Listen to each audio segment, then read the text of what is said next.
Welcome back to Brothers Fab and Adventure. Today we're going to be building more off-road armor for Mom's camper van. We got this piece of scrap steel from our local metal supplier for less than $100, so that's a score. We're going to transform it into a skid plate. We've put a lot of work into this thing, so we really think it's important to protect the new motor and transmission we rebuilt and anything in between. And we've done videos on the whole rebuild up to this point, so if you haven't checked those out, you should. The reason that we think this is an important upgrade for the van is we've heard of a number of people cracking the cast aluminum oil pans on these, which could really leave you in a bad situation. So we're going to get to it and show you along the way. Went ahead and got this piece of metal all up underneath here and jacked up roughly into place where we think that it's going to go. And we did that for a couple reasons. The main reason is we wanted to get an idea for what we're working with here. We were wondering if we could run a flat piece of steel all the way from the front to the rear cross member and just keep it as simple as possible. But what I'm noticing here is that the rear cross member is actually a couple inches lower than the front cross member, and so that will create a snag point, or a rock anchor as we like to call them. So we're actually going to probably need to put a little bend in this sheet here so that we can alleviate that problem. The other thing we wanted to do was just check the general clearances of everything. So we got it up as high as we can go here. It looks like we've only got about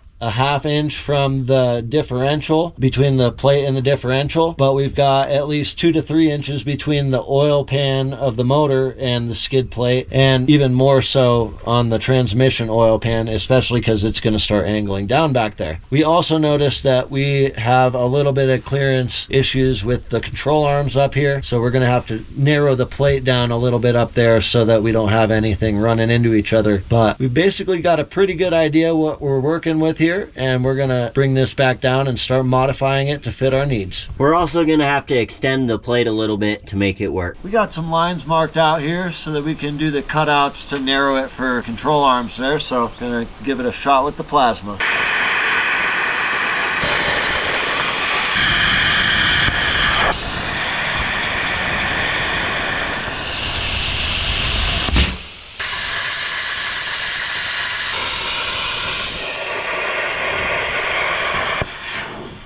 We just got that all cleaned up with the grinder. By the way, we just trimmed 1 3/4 off of each side of this 2-foot wide sheet. We did that over a 2-foot long stretch. We've got a line marked at 36 inches from the front edge, and we're going to go ahead and score that so we can get it bent up to ramp down to the back cross member. Now that I've got a nice line scored and I've got the ends cut a little bit all the way through, I've got 2 2x4s stacked underneath this. I'm going to use a 2x4 here with my body weight and a little sledgehammer and see if I can get this to bend. We got that thing all bent and put up into place here just to see what it's looking like, and it turns out we have a little clearance issues with the diff. See maybe, but basically there's a little gap here and it's tight because the front differential hangs down lower than the cross member, but it is touching over on this side. We're gonna have to do a little cutout for the differential and have a little bump down just right in that little area to get this to sit flat. Now the plan is we marked some things out here. We're basically gonna cut X out at the center point of the low point of the differential and then score some lines, making basically a diamond around the X so that we can pound the little triangle sections down to create a low point, and then we'll fill that in depending on how far that needs to go. It may just need some extra weld, may need some filler pieces. So we also realized that we don't have any material to attach the back end of it to the rear cross member, so we're gonna have to go get another scrap. It looks like it needs to at least be 6 inches by 2 feet wide, but we would rather if it were 8 inches if we can find something like that. So we're just gonna have to see what we got to work with. We ran down the hill and got some steel. We were hopeful that we would find a piece of flat plate scrap that would do the job, but they didn't have anything that was thick enough. So we got a piece of tube here instead, which makes it a little extra work for us. We got to do a little more cutting. We're gonna have to do some cutting either way, no matter what. And they charge by the pound, so it was about twice as expensive as we would have needed to pay should they have had a flat piece of steel. Now that we got our extension for the back all cut out, I'm gonna go ahead and start working on the cutout for the drop down for the differential right here. and scoring these and getting that pounded down. While I'm doing that, Justin is going to get a nut welded in the center of the front cross member, which just perfectly slips up in there, which is great. We had to kind of pound it up a little bit.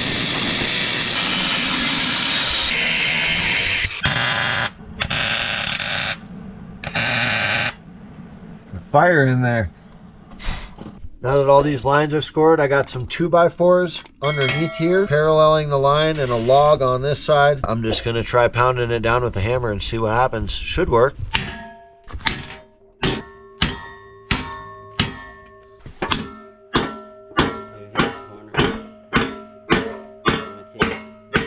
Let's try it. Let's fit it into place. More like an inch now, maybe? This might be exactly what we want. We got this plate fit back in here. Checked our clearance. Everything seems good. It even looks like we can flatten this point out a little bit. We also are going to bend this flap down just a hair more.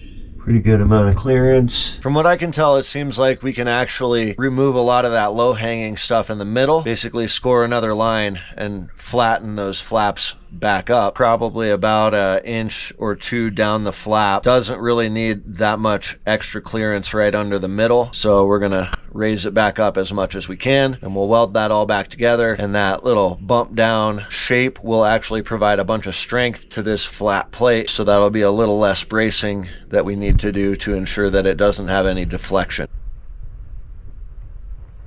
Just gonna do some tack welds, and then I can bend those flaps down.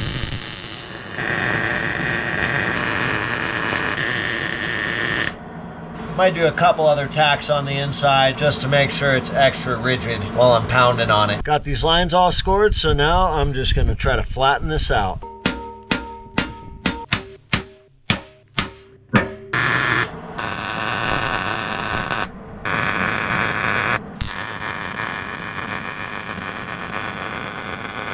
This plate was a little warped to begin with, and it got a lot more warped after I welded that. This is how we're straightening it out. Attempt number 2.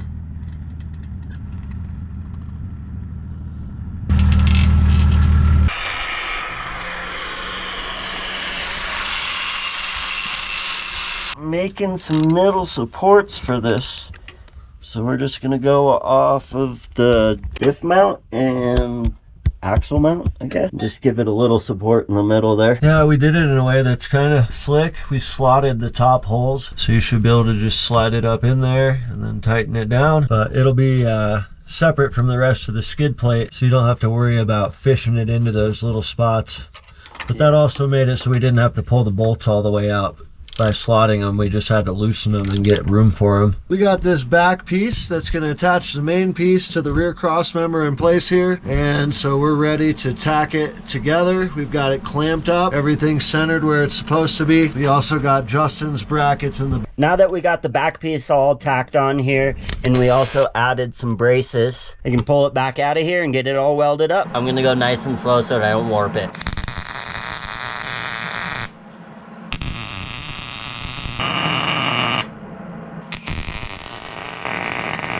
Got it welded up a little bit on both sides, and I'm just letting it cool down completely before I do any more welding on it. And in that time, I can locate the back hole that goes into the cross member. Alright, that should be pretty straight on there. There's the pilot hole, and I'll just step my drill bits up so I don't waste a bunch of drill bits. Got it all welded up, so now I'll locate the holes to mount to the cross members. Make some nut plates that sit inside the frame to mount it all up there. Alright, I figured out where these should go. They're about 8 inches out from center on each side.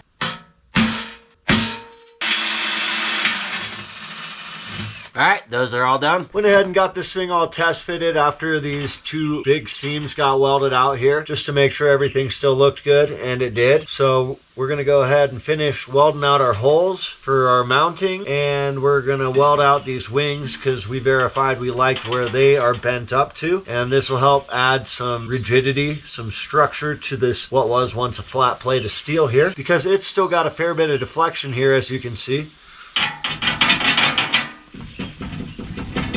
These are all prepped and ready to go, so I'm going to go ahead and start getting these stitch welded here.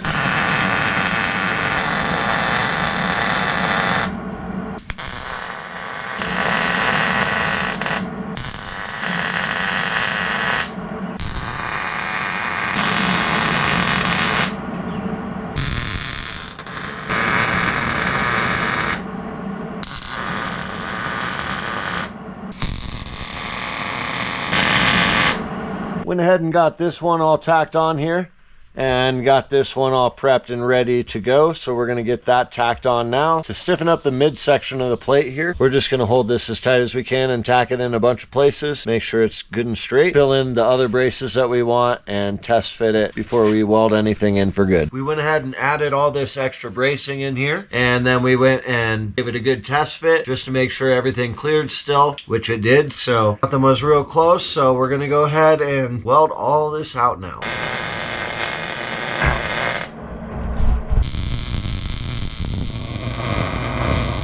Working on the final braces for the skid plate here. Just got done prepping for weld. Got the pieces all cut to fit. It's a pretty nice and tight fit. I'll show you what it's looking like here.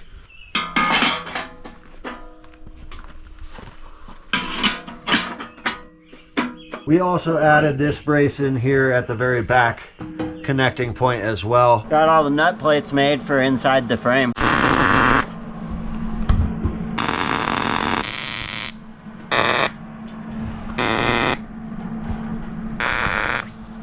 Well, this is helpful.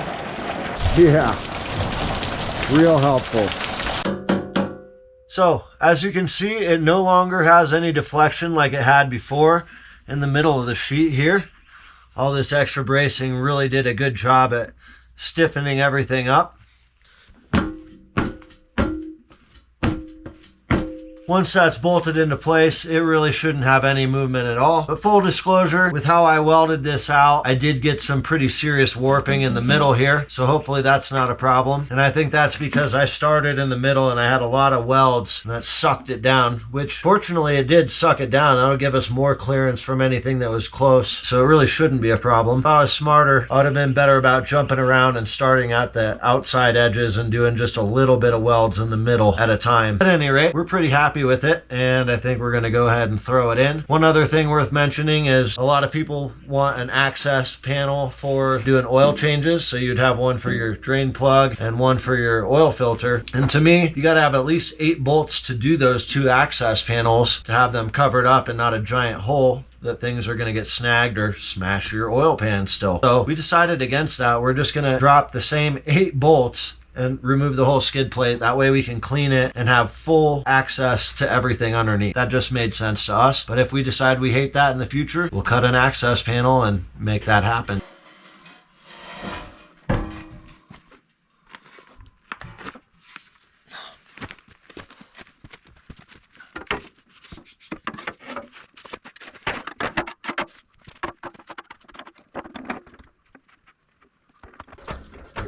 Yep.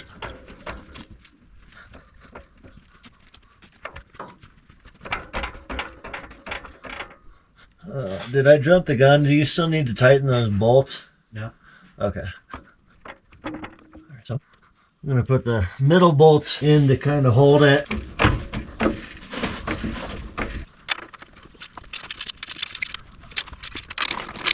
Picking up the vehicle. We got this thing all bolted in place, so now we're just kind of doing a little testing, jacking up underneath it. All right, go ahead and push up on it. We're lifting the body, the whole vehicle already. I don't think I'm seeing any flex under the oil pan there. Picking the whole car up.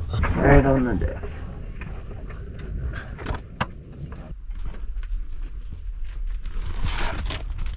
Well, I think that'll do the trick.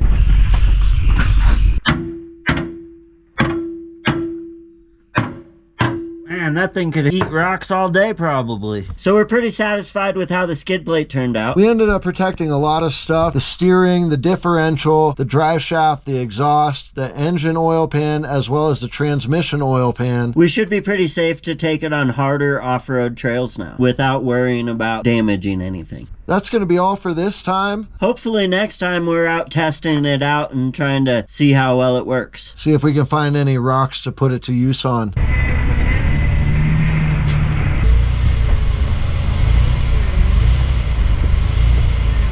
Thanks for watching. Please like, share, and subscribe. We really appreciate you guys. Until next time on Brothers Fab and Adventure.